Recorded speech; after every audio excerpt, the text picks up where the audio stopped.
இனி வரக்கூடிய எபிசோடில் வந்துட்டு பார்த்தீங்கன்னா, நம்ம விஜயா வந்துட்டு சாப்பிட வைக்கிறதுக்காக நம்ம முத்து வந்துட்டு சாப்பாடு வெளியிலேருந்து வாங்கிட்டு வந்துடுறாங்க. பிரியாணி வாங்கிட்டு வந்து ரம்ஜானுக்கு வந்துட்டு பிரியாணி வந்து கொடுத்துருக்குறாங்க.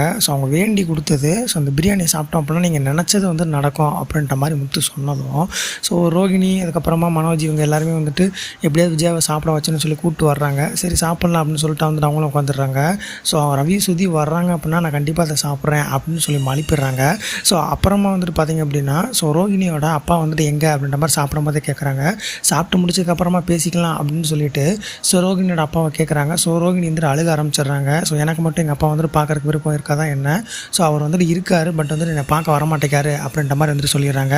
நீ அழுதாப்பில் வந்துட்டு நான் மனசு மாறிவே நினைக்காத, நான் கண்டிப்பாக வந்துட்டு கேட்பேன், என்னை வந்துட்டு கேவலப்பட்டு நிற்க சொல்கிறியா அப்படின்ற மாதிரி வந்துட்டு நம்ம விஜயா சொல்ல, இன்னொரு பக்கம் வந்துட்டு மீனா வந்துட்டு முத்துக்கிட்ட வந்துட்டு கேட்குறாங்க, எப்படிங்க அவங்க அம்மா வந்துட்டு சாப்பிட வச்சிங்க அப்படின்னு சொல்லிட்டு. அவங்க சாப்பிட்டா தான் வந்து நான் நிம்மதியாக இருக்க முடியும் அப்படின்ற மாதிரி வந்துட்டு சொல்கிறாங்க. உங்களோட கருத்துக்கள் எதுவாக இருந்தாலும் மறக்காம கான்பாஸ் லீவ் பண்ணிட்டு அடுத்த ப்ரோமோட் அப்டேட் தெரிஞ்சுக்க இப்போவே சப்ஸ்கிரைப் பண்ணி வச்சுக்கோங்க.